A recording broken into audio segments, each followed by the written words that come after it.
Founded presents Triumph, India's leading virtual career fair for diversity. Discover over 5,000 jobs at companies that celebrate you.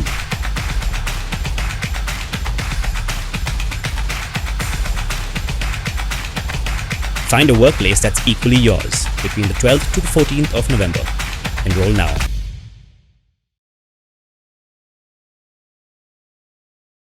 Good evening, everyone. It's an honor to welcome you all to Triumph, a virtual career event starting tomorrow onwards, dedicated to celebrating diversity and inclusivity within the workforce, specifically focusing on empowering LGBTQIA plus talent. We launched this about 4 years ago because it founded, we believe in promoting diversity and inclusion, and it's simply at the core of who we are. All right, so as a part of Triumph Connect series, before we get to know about today's topic and our amazing guest speakers, let me take this opportunity to quickly introduce myself. I am your host for the evening, Priyanka Lakhmani, leading the product marketing team at Founded, and it's been an incredible journey so far. This evening, we'll be, diving into a pressing conversation about breaking barriers and shaping the future of talent evaluation for LGBTQIA plus community. We'll explore how we can focus on skills over school, challenging traditional hiring methods, and creating a fair and inclusive environment where everyone can bring their full, authentic selves to work. To bring this important dialogue to life, we are joined by three remarkable guest speakers who have made significant strides in their field and are passionate about advancing diversity, equity, and inclusion. I, on the other hand, had the pleasure of getting to know each of them a bit more personally this afternoon. Hailing from Mumbai, UP, and Delhi, they each have remarkable achievements and inspiring stories of building their careers from the ground up. So, first up, we have Rudrani Chhetri. She's a passionate activist and founder of Mitra Trust, India's first community-based organization in Delhi for MSM and transgender people. As a strong advocate for transgender rights, Rudrani has spent over 20 years working on HIV prevention, human rights, and gender inclusivity. She's also the founder of India's first transgender modeling agency, Bold, and a member of the National Human Rights Commission's core group on LGBTI rights. Through her relentless advocacy, she continues to amplify transgender voices on national and international platforms, influencing policy and promoting social justice. Next, we have Akshay Tyagi, who is the head of diversity, equity, and inclusion at the Lalit Suri Hospitality Group and a founding member of the Keshav Suri Foundation. With his intersectional approach, Akshay has pioneered DEI initiatives that foster inclusive workplaces across the country. His work spans collaborations with over 100 NGOs and schools, promoting initiatives for LGBTQIA plus rights, disability inclusion, and empowerment for marginalized communities. He's been recognized with awards such as the Red Achievers Award by the Ministry of Social Welfare, the Emerging HR Leader Award by the Times of India, and the Trans Ally Award by the Tweet Foundation. Third, as our guest speaker, we have Maya Awasthy, who is the co founder of the Tweet Foundation, where she has dedicated the last 15 years to championing the rights and empowerment of the transgender community. Her work includes the establishment of shelter homes for vulnerable trans individuals and co-founding India's first transgender dance troupe, the Dancing Queens. Maya's mission is deeply personal. She envisions a society where trans people live with dignity, have equal opportunities, and are accepted as equals in every aspect of life. So let's welcome them for today's session to our lovely audience. You could also quickly drop in your reactions, and we would love to know. And I hope you all enjoy today's session. So, Rudrani, let's start with you. Could you take a quick minute to introduce yourself? Would you like to tell something to our audience today? And then we'll hear from Akshay and Maya before deep diving into our discussion and question and answers. Okay. Thank you, Priyanka. Thank you so much for having us and having me. I'm very excited. So, you have said much things about me, my work profile, but honestly, how I want to introduce myself here is someone who's trying as a Rudrani Chhetri, as founder of Delhi's first community-based organization, and also attempting to create more spaces for LGBT community, especially the visible one. I think there are many challenges. So my identity, my introduction is this space is someone who is echoing for creating a safer space for everyone. This is what we all are trying to do, and thank you so much for having me. And in the meanwhile, I think part of my introduction will keep coming and going when we'll have more discussion around the topic, today's topic. Akshay, Maya, if you would like to take a quick minute and add something for our audience. Maya, you go first. Thanks, Akshay. Um, Rudrani, thank you for a beautiful one-liner. And Priyanka and the entire team of Founded, thank you for getting me on the panel and giving me a chance to talk about discussion about diverse hiring, the more of the inclusive way of community being part of the main workforce. So just a one-liner from my side that when we found the organization, this organization was formed by a family, that is my guru and my non-guru. We all thought of together one day and we formed this organization, and with one motto that we're not forming an organization, we are forming a family, because we see that lots of trans people doesn't have the family. They have been thrown away, or they have to run away from the house to find themselves and the real live with an identity. So we formed this as an organization, as a family, and we have a motto that once each and every person gets empowered, we will close down this organization. So we are just waiting to see that when that day come, and we will be retiring from each our responsibilities. So thank you. Thank you, Maya, and thank you, Rudrani, for your introductions.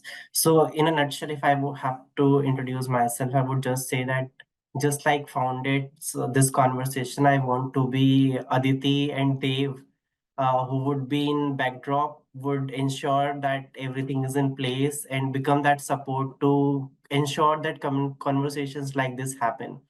So it's very, very important. And for a larger audience who are joining us on LinkedIn, Aditi and they are the ones who have created and supported us with the tech and other requirement to facilitate this conversation from founded team. And that's what exactly I want to do. I want to be that bridge wherein people from the mainstream and people from the community can find themselves reflected and represented, and ensure that in the larger game of inclusion, we all collaborate and support each other to ensure that nobody is left behind. Absolutely. Thank you, actually, to all of you for giving our audience a little sneak peek into who you are. And I'm sure all our attendees are looking forward to knowing more. So, without much delay, let's start with our first segment. To kick things off, let's talk about the current challenges that LGBTQIA plus individuals face within traditional hiring frameworks. Many organizations still rely heavily on formal educational credentials and outdated assumptions, overlooking highly capable individuals with non-traditional backgrounds. So I'm sure we all can relate to these sort of challenges that you may would have come across in your journey. So Akshay, let's understand from you. So the first question would be that degrees and formal education are generally emphasized over skills during hiring, but I'm 100% sure that this community often brings valuable skills from non-traditional paths.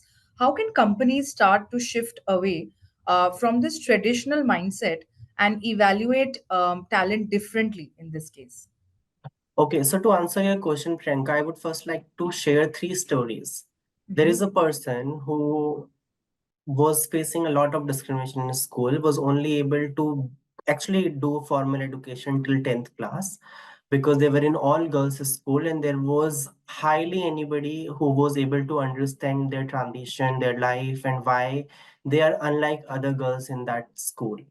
And the urge to have a separate washroom, to have safe space and access to something like that, was something which nobody was able to understand.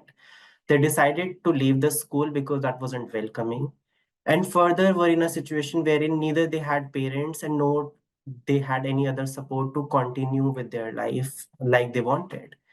They ended up calling us once because they were reaching out to a lot of organizations, but the name on the resume never matched the voice and the tonality of that.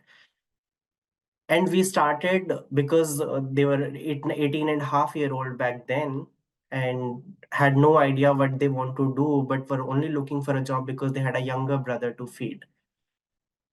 They started with a training program with the Lalit, and now is a successful part of our team member, or of our DEI team, is senior executive working in my team. And in 7 years, his one story has inspired millions of stories, if I can say so, because he's been part of all the national dailies of this country, has been part of a lot of regional as well as mainstream news channels to share their journey. This is first. Second, there was this person who years back was part of our family in their natural born avatar, how they were biologically born years back. They were working with us for a good amount of time, and later they realized that they had a different calling. And they have had transition of their professional career for many times, but they finally decided to transition a few years back, rightly so 2 years back.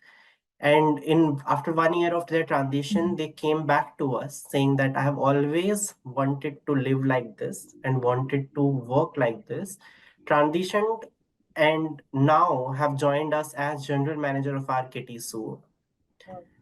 Somebody who has had every possible degree required to lead this function, someone who has worked as sales director and has led the entire vertical for us years back, and high possibilities, if they would have continued, they would have been either CEO or an equivalent position in the organization also. Then there is this one person who has actually was part of Marine Drive. They were part of this entire Navy, and they cleared their examination, etc. They worked with them with for like 2 years, faced a lot of discrimination, a lot of stigmas, was also ousted by their family, was from Mumbai. One night they called me and were looking for a job because they really wanted to get out of that environment, and they did not want to continue in Mumbai because as a city it wasn't. And that's very personal choice, something wherein you find a lot of people who you can relate to, and you are not finding yourself. You find that you need to move out with all the formal level of education that was required to do that job, with all sort of possibilities of be it skill set, education, etc. in place, yet they were not finding the safe space for themselves, and they came and joined us in our reservation team, have learned from the very basics, because hospitality is a little different than the other departments, which was part of their entire curriculum before. And these three scenarios, you would realize that what should be our priority? Someone who has had everything in place and yet had to fight for their gender identity for longest to come and work as their true selves, or someone who has no access because of us as a society not being acceptive of their identities, or someone who had not only secured a job in something which is difficult, but yet failed because of the environment that they were succumbing in. And all of these situations give us all a reminder that why would we would really need to ensure that we go beyond just equality. We look at nuances that the community brings to the table. People do have skill set, people do have understanding, people, a lot of our friends are not that they were never wanted to study, but was succumb out of the schools because of the environment that we as a larger community or societies have created. And especially a lot of our intersex friends, wherein the acceptance from the very birth remains a challenge. A lot of our transgender friends who once they started to act differently in mainstream language, which is no different because all of us are authentic selves and we can't cheat our own selves. We are not part of any reality TV show that we are paid to act in a certain way, or we can be just on the streets wearing saris or whatever people would feel like. It's the reality of life for many, and I think that very reality needs to be not just accounted but also celebrated in its own way. And what people should be really considering is the skill that we can also add up to. I think a lot of us really talk about, oh, we are looking for skilled people, but why can't we be the skilling partners for people from the community and skill themselves on whatever the gaps are to be done? And rightly so, just think of it from the perspective. If in a 1.4 billion population, you have hardly, like, just imagine even 10,000 people, and that's the United Nations which says no one should be left behind. So even if one person is left behind, that means we are not there. So even let's say if there are only 10,000 people, whilst the census reports only said that 10, 11 years back, 14 years back, in fact, we were 4.5 lakh just transgender population. Access to education, access to employment, access to respect and dignity, which everybody deserves, are something which are very common for all of us to consider. And are they being discussed or are they being given just yet? No. And all of these makes our responsibility as corporate organizations, as the larger community, even more. Because if our larger communities are facing this challenge, then of course hiring patterns will suffer, because we will never be able to understand community from the lens that the community has. Because if Right. I and you and the people sitting in their cabins will be spoken or will be discussed about the community, for that matter, their understanding would still be that people are either into bagging or are into sex work. But no, we have people like Rudrani, we have people like Zainab, we have people like Maya, we have people like Abhina, we have so many transgender friends like Zoya in Godrej and Nishtha in our organization, Ashin in our organization, and so many others who are changing it left, right, and center. And I think that needs to be talked about more. And all the HR managers needs to look at it from the equity perspective in cases wherein we need to provide equitable opportunities. But more than that, hiring, we all can collaborate and do. Sustaining those hiring practices is Right. even more important. You will Right. fail because all of us are here to learn. And I think in this larger game of winning or losing any hiring matrices, we all learn a lot. Not that any other hiring don't go wrong. Not that a lot of people end up doing something which they're not interested in, including myself. I studied films, ended up working in diversity, equity, and inclusion, and enjoying this more probably I could have learned even and enjoyed filmmaking. And this is a journey of lot many of us. And I think that support to continue doing what interest and is of your passion is something that we really need to focus a lot more on. And I think that is only when we can discuss a lot more on the hiring strategies, because at this moment a larger community is not even on the level playing field. Absolutely. Absolutely. I think those were genuinely some, um, raw and inspiring stories that you got to our notice, got to our attention. So thank you so much, Akshay, for that. That gives us a lot of perspective, that tells us definitely about the challenges still existing, right? And how we all can come together to really normalize it. And, above all, just value skills, right? Everyone out there can be pretty much skilled. Thank you so much. And for the next one, I would like to know from you, Rudrani. Um, Next one would be that, what can companies do, in your opinion, to reduce the impact of stereotypes and assumptions about this community, about this talent, especially during hiring? I think one of the things, I mean, this is the bitter reality that a lot of us, including me, when I was growing up, we were told about, certain communities, they are so and so. And we do not even have a, inclusive education system where even if we get a lot of things which are not correct from the society, but and we are not taught in our school system what is right and wrong. So first thing is like our education system needs to change. But beside that, I think if they're not doing so, during the hiring, we need to have some kind of tool. We need to be prepared for it. Because a lot of time people during the Pride month, they want to hire a lot of people, or for a sake of month, they want to do a lot of activity around the community, but they do not have understanding. They're expert in this field who have been doing this. There are organizations who do have their also SOPs, and they have certain kind of manuals which will help you. And it's always nicer to bring somebody from the community to, break this ice. Because it's not the HR people who are the only one going to get connected with these people who are going appear for the interviews. But it starts from the very first step at your security gate.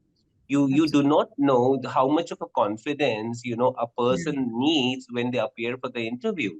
I mean, this will decide whether you'll be hired or you'll be rejected. But if you get this eye, this gaze and from the security person, that how come you are here? It's not for you. Yeah. It's, quote unquote, it's not normal for you to come here, because this is how we have been seeing you begging, doing, sex work. This is what your job.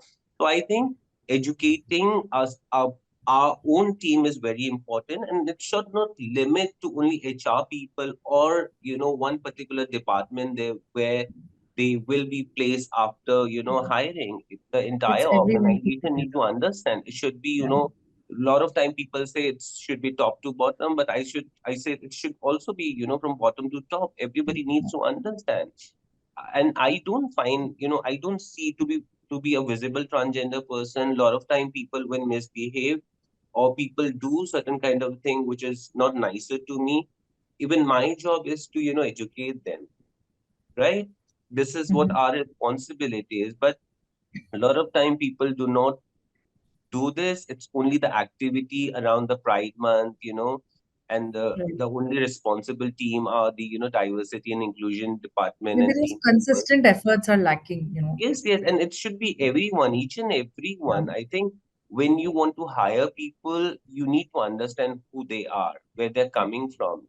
India is such a diverse country with so much of diversity, may it be language, may it be culture, and even within the trans LGBT community, there is different social demographic.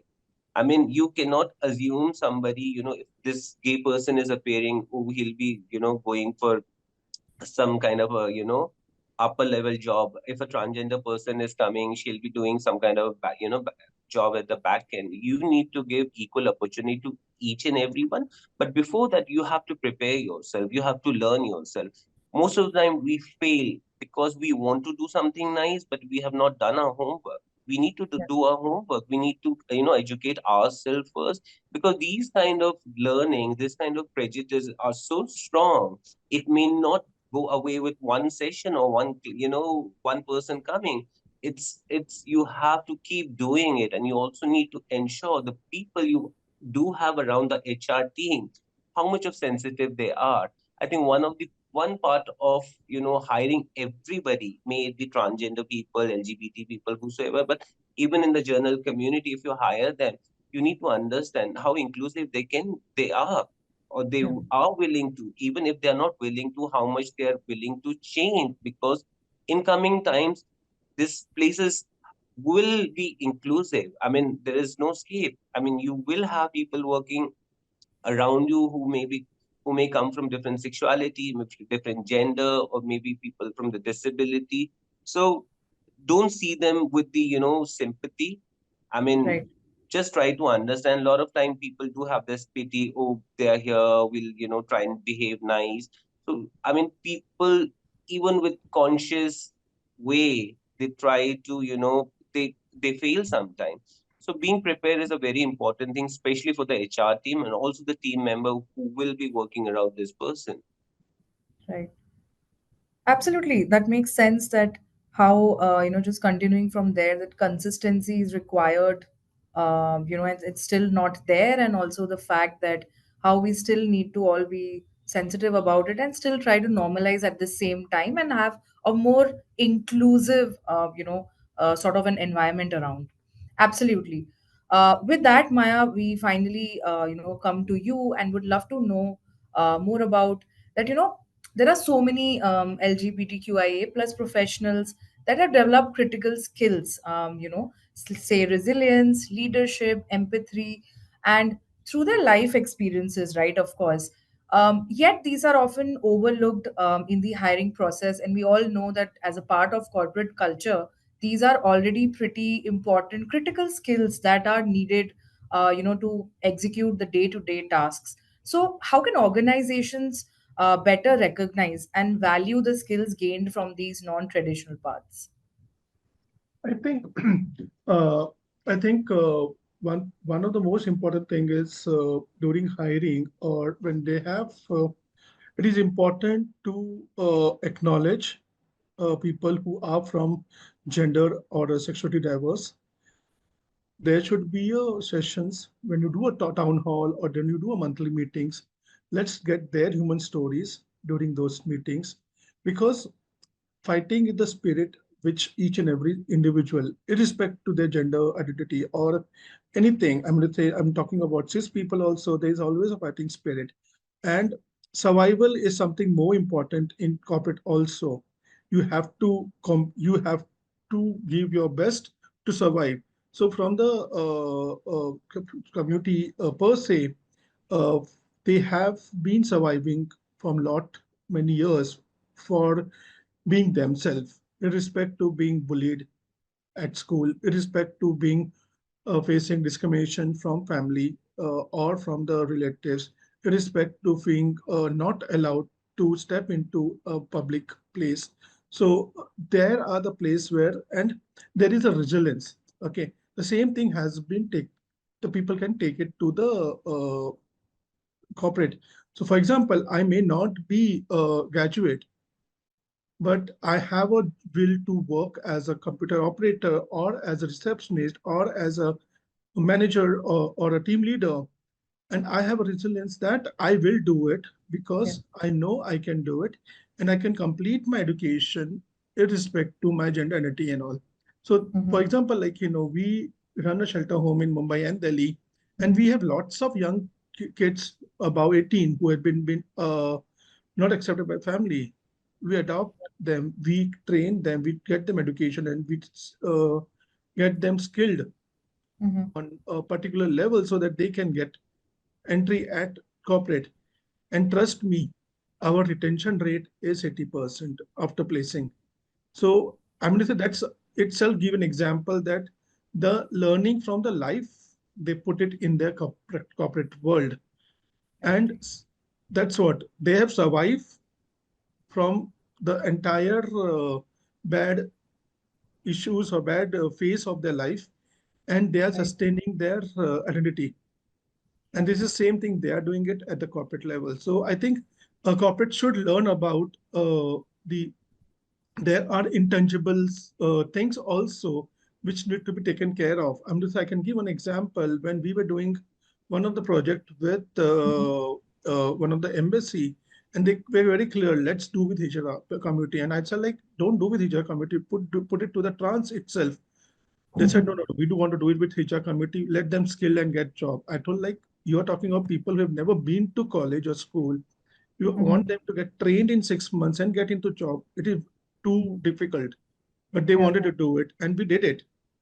But Mm-hmm. we failed for the only reason because within 6 months, no hijab committee who have never been to the school or colleges will get into the corporate world at even at the entry level. But what we showed them are some of the intangible part. One is the confidence. Right. Second, the visioning of their the horizon being vision, the visioning horizon being broadened from the career perspective. Mhm. Most important thing, all introduce themselves in English. So I mean, but Wow. none of them point were considered for the project success. So I'm Mhm. going to say now these are the things have to be taken care of by the corporate, because the most important thing is the confidence of a person. Once person gets a confidence, he or she will perform the best way they can do it. Thank you. Absolutely. So I think corporates actually can, provide a lot more support, provide a lot more, trainings, and that can actually, come and help them in a very, very long way. They can change. They actually have the power to even change careers and help the overall community. Great. So that was great knowing regarding the challenges and the pain points, right? Now we are quickly moving on to segment two. So as you've just heard that traditional hiring processes can be limiting. So how can companies approach talent evaluation differently to unlock the potential of LGBTQIA plus candidates? So in this section, let's discuss some alternative methods that allow talent to shine based on what they can do, not just where they have studied. So particularly, Akshay, from you, we would love to know.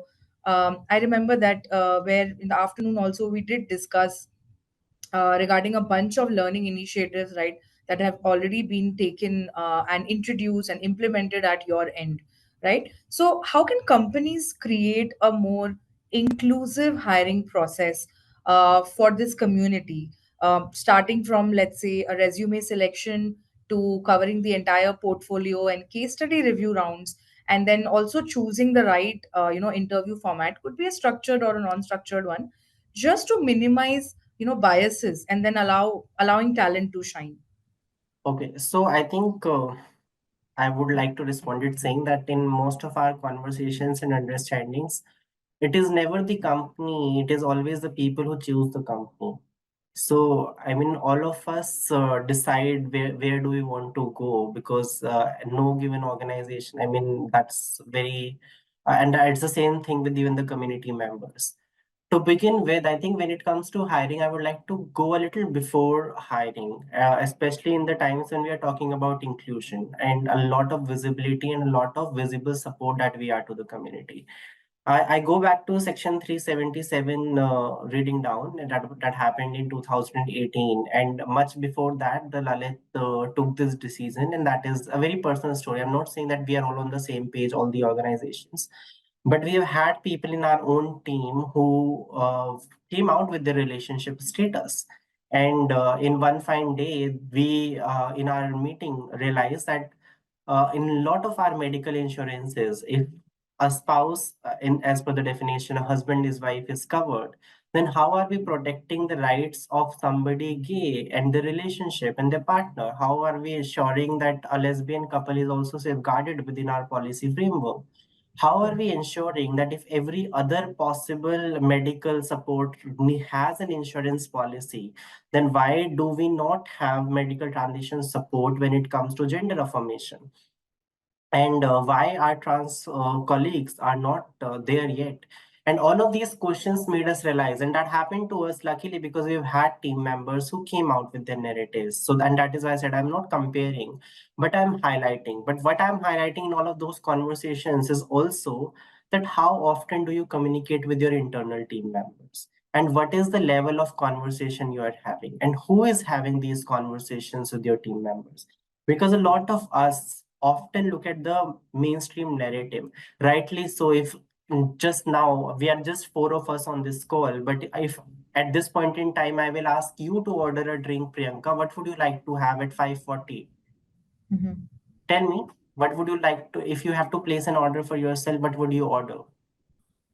In terms of having a drink, Drink.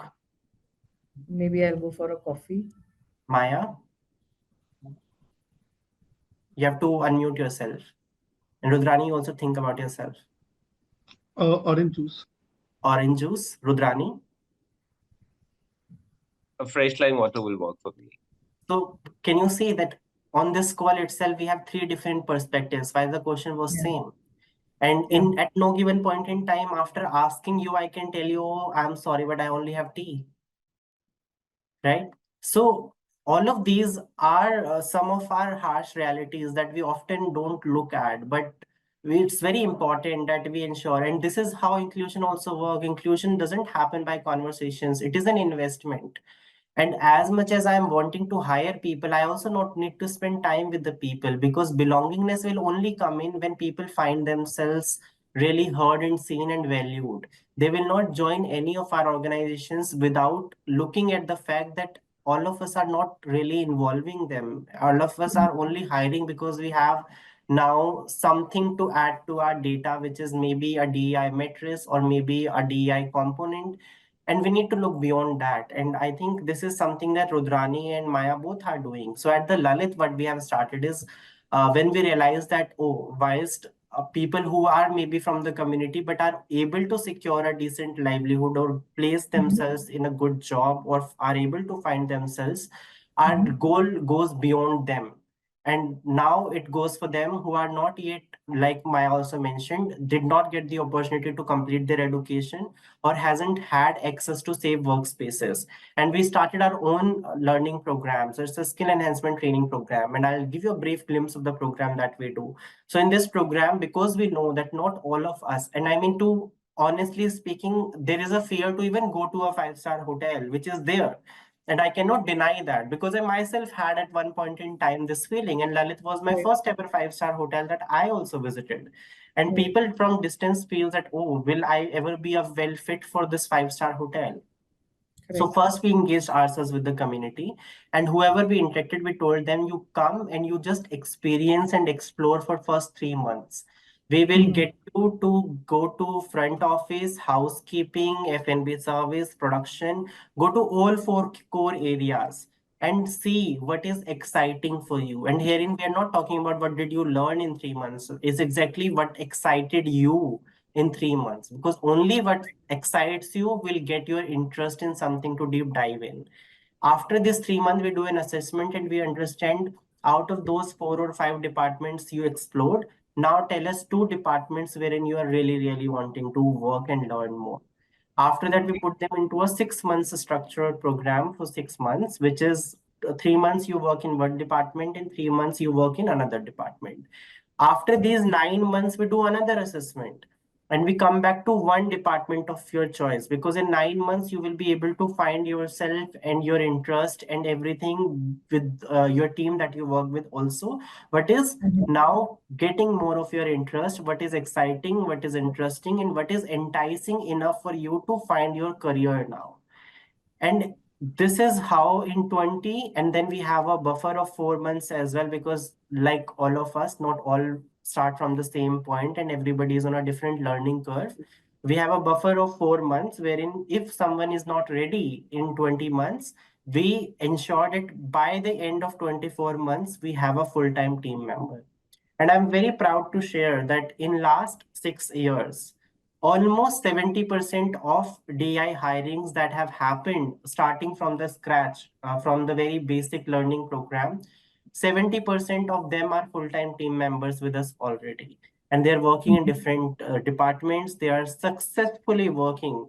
And I'm extremely, extremely happy and proud to acknowledge the contribution that both Rudrani and Maya have also made to this journey, because a lot of our team members have actually stayed at Garima Greh in Mumbai, have actually stayed in Garima Greh in New Delhi.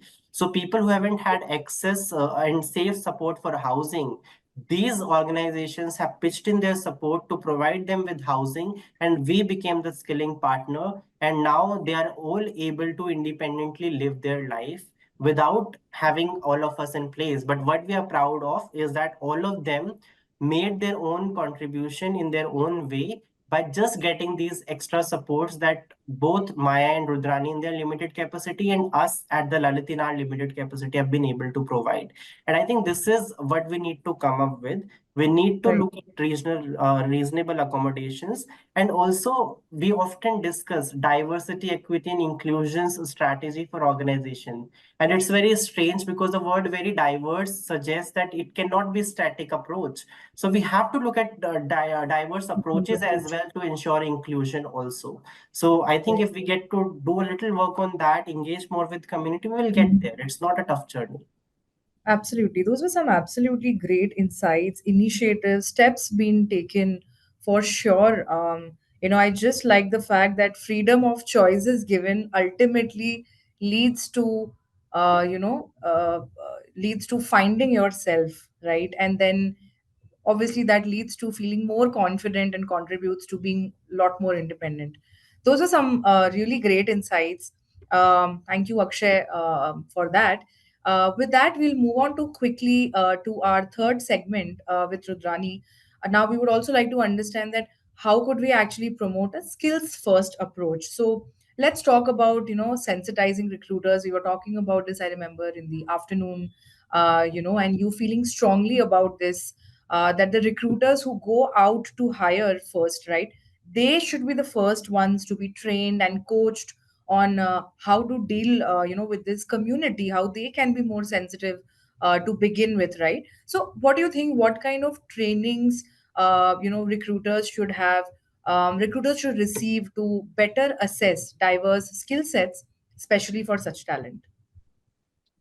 I think Priyanka, one of the most important, I think Akshay has very clearly, said this, and I too want to echo the same thing, that when you want to contribute and you want to change things, you cannot limit yourself. Sometimes classroom setups and this training may not help.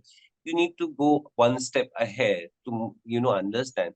A lot of time when people work together, they become friends. They have, stories to share with each other, may it be their family issues, may it be personal issues. But we have seen for people from the LGBT community, especially for the visible one, this has been very problematic. And how, not only, I again going back to the same thing, it is not only the job of HR. I mean, we cannot blame HR always for, not putting their energy 100% to bring in somebody and want to make our workspaces inclusive. Even if they're doing their 100%, and if the team at the back is not, doing things correctly, this person will walk out from this space.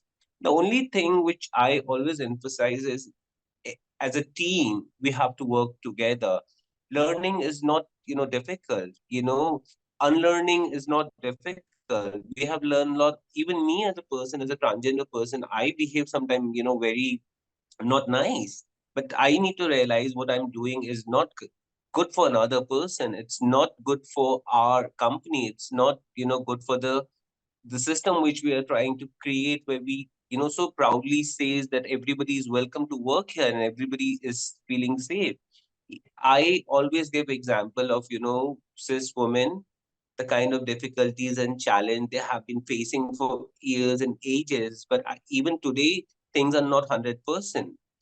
But there is at least this attempt and try that we ensure them, if you're working in this workspace, will make things correct for you. So learning cannot be just a manual, then learning cannot be a training, learning cannot be, it's an everyday process. Even after 100 days of, hiring somebody, you may learn something else. Oh, this is what I was doing wrong for so many days. Now finally I've realized that I need to change it. So learning is always going to be a process. You have to give some time. You cannot hold, your bias and your prejudice on top, saying that no, we believe you are like so and so, and this is how, this is what kind of treatment you're gonna get. In most of the cases, you need to understand, we do not have this grievance, redressal mechanism, especially for the minority. I remember one of the girl who was, highly read. She was well qualified. She appeared for this interview at some place in Gurgaon. I won't, I'm not going to say the company's name. At the doorstep, at the security person, he says, if you're going to oblige me with sexual favor, then only I'll allow you to go inside. She came back, she was all crying, she tore off all the certificates. So you're not going to go, and this will also impact other people who really want to do good in their life. They want to live their life with respect and dignity. It's for a very long time that, transgender people were not recognized for different reason. Let's not go for the reason. Now, law of the land says that as a transgender person, as a queer person, you do have right to go and, be in these places and earn your livelihood and live with the dignity. So learning can be a process. You may trip on. I mean, it's not saying as a human being you're not going to make error, but how you gonna resolve it, how you gonna make things better for other person, so this person also feel that okay, maybe you were not aware of it, now you're willing to learn and you're willing to change. Maybe not for me things are very favorable, but for other people who, after 10 years, or after a year, 6 months gonna come, it'll be a nice situation for them.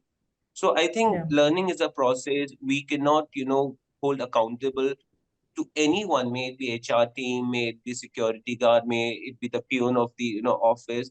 It is everybody's responsibility. And if Yeah. somebody is doing something wrong, it doesn't mean we run after this person holding swords in our hand. It's our job to tell them, educate them, because it is The only problem is they have not, they don't have the right education. Their learning were very homophobic, very transphobic. Even, you Yeah. see the media, you read, a lot of things, you see people trolling each other. So your workplace is the only one thing, one place where you're learning things. There are 10 different, ways you're learning things, you're adapting, and you may impose it at your workplace. So I think learning is a process, but you also need to have a mechanism. You also need to have some kind of a manual. Whenever somebody walks Yeah. in, you say that you read this. You read this because Yeah. we want to make this safer for everyone. Exactly. Totally. I mean, just letting go of the biases and being a lot more patient, with any individual's learning in general is the way to actually, empower them and make them just feel so good and confident about themselves. Absolutely. So, thank you for those, points, Rudrani. And now we're inching towards our final segment for today, with Maya. So let's discuss the steps companies can take to create a sustainable path for LGBTQIA plus talent to thrive and advance within the organization, and how we discuss that, of course, hiring may not be so difficult, but sustaining and making them feel more included is a matter of concern, right? So I have a similar from the audience also. I actually got one of the questions, and we had a similar question with us. I'm just going to club both and quickly ask you this: that how do you think companies can proactively work in paving the way for this community to enter the leadership positions? And also, as far as leaders are concerned, how can they actively support inclusivity in such environments? So thank you, Priyanka. And I know there is a hard stop for the time. I just want to explain a few things from my side. Some of the best practices which we do for the with the along the corporate, and this is something which come from the learning. So one of my belief is that if you can't practice, you should not do it. I'm going to say, if you don't want to practice diversity and inclusive in your life, please don't do it for the God's sake, because that will spoil the person's life, then make him empowered. So that is one thing. What few of the things what our organization does it is, one most important thing is we do the diagnosis of the organization. So any organization who come and approach us for hiring, what we do is we get the diagnosis done, and we check it out how ready the organization is to get a trans or a LGBTQI candidate in the organization. How friendly, how capable are they to take care of them? Once we do that, we also do the and we do the we give this service to them of policy review, and we help them to review the policy. We don't ask to make structural or architecture change, but at least the policy change what we make it. We say, for example, you don't have to create another toilet for them. Just a 10 rupees label saying that it's a unisex toilet or a gender neutral toilet. That's it. You don't have to create another toilet for anyone. Don't make anyone by that you make more discriminate the person. So that's something which we teach to the corporate. Second thing, we do lots of mentorship program. We involve lots of corporate to do the mentorship program with our kids. So we ask them, you do come to our organization as a CSR project. You'd come to our organization, do a skilling with the entire team, select the good student and try to mentor them, take them to your office, make them understand how your office look like, because any person, specifically I'm talking about trans, will fear to enter in a very sophisticated office of corporate. So Yeah. once the fear is gone, we do it. All of our skilling program are backed by corporate, and we do as per the industry need. So that is Mhm. something what we do it. Also, what we do it, we ask the corporate to do a placement bootcamp. Once they do the placement bootcamp, we say skill, mentor, and hire. So this is a cycle what we create a full cycle with the corporate, and then we get lots of, and that is the reason why we have such a high retention at the corporate. Also, one of the example which I can give it to is Tata Steel.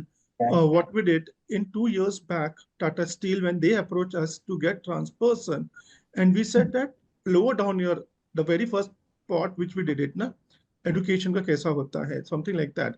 So we said you will never get educated trans people. I'm just saying they're very rare and very and they will never, and the graduate people will not come for heavy for the entry level job of moving a heavy machineries in your Right. mines. First of all, mines are very unfavorable condition to work. Second thing, heavy machineries. So what we did, we lowered down to 10 standard, and we have created the bigger matrix of candidate compared to being a small matrix. While doing that, we trained their entry level team, senior level team, and the leadership. Approximately 3,000 employees were trained by us, and this training was done in two level. One level, and this is what we do it for every corporate. So Right. one level, what we do it, we do all the sensitization program that normally what we see across. Second level, after 1 month of employing any trans person, we do a second training. We make trans people and the trans candidate who worked with us for 1 month and their team leaders and subordinate. We say, now you talk about what are the apprehension from last 1 month you got it, and Right. each have to answer them. We don't answer the answer. So Right. the top of, like, this help to break the stereotypes. And that's what I can give an Absolutely. example from the Tata Steel with 3,000 people which we trained. Sorry, we did a sensitization in multiple mines up there. We able to get around 300 people employed at the corporate, and they went for 1 year internship program. We made a program in such a way that give them accommodation so Right. that it will always help you. Make the internship program that simple that if you don't, they made it very simple. If you don't qualify, go for second chance. If you don't qualify second chance, go for third chance. So they have 3 years Right. to give their best. So I think these are the Great. best examples which from our Indian companies and Yeah. MNCs will give to the lots of other corporates. The Right. like Rudrani said that it's not good to we are. I always say to corporates that we are not seasoned to come once in a year. We are like a sun who comes every day and don't Yeah. remember only on the day of Pride month. We have to be seen every day in your corporate. So these are the some of the examples. Absolutely. That was a great way to also, Maya, conclude it. Akshay, Rudrani, would you like to quickly unmute and just take 30 seconds each to conclude the session before I do it from my end, since you're Akshay, you almost go closing? first. No, you go first, Rudran. Okay. Uh, how I want to end this, I always say this one thing that when we ask for, something, it doesn't mean we want anything more than, cisgender heterosexual people are getting. It's just we do not want to compromise anything lesser than, everybody is getting. And Yeah. one of the important thing when companies think they want to hire people from the LGBT community, they also need to invest. They also need to invest with a small organization where communities are directly connected. A lot of time these organizations only inclusively work with the community, do not have much resources. There are CSRs, there are other kind of activities. You need to support these organizations, these communities, so that we can also, support them, skill them, and bring Yeah. to you. Then you may not have complaints saying that, oh, they're not skilled enough, they're not, there are a lot of challenges with the community, being homeless, being, without any family support, any educational support. If companies are willing to support these all small organizations who is the home of the community at this point of time, Yeah. I think it will be a great support. Absolutely.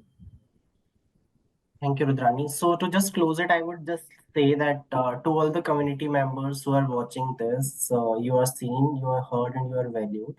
And it is very important that you are to be celebrated the way you are across, and you don't need to change yourself for anybody. So take pride in who you are and let the world take in pride of them being acceptive of you not being celebrative. And I think this I always say that we are really not required to accept anybody, because nobody is looking for an acceptance. People are looking for appreciation, because acceptance comes from within. Had it been about acceptance, Maya and Rudrani would not have been who they are, because I know for a fact that they are still fighting for a lot of acceptance from a lot many factors.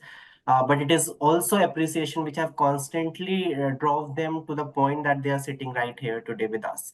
To all the allies who are attending and listening to all of us as well, I think, don't think of it as a corporate social responsibility just. We are not doing any charity to be working alongside communities.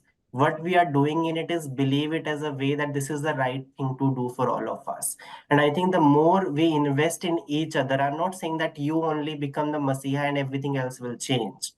Collaborate, communicate, and more than anything, celebrate each other. And I think this is how we are going to actually bridge the gap that exists at this point in time between the communities, because we don't understand enough just yet.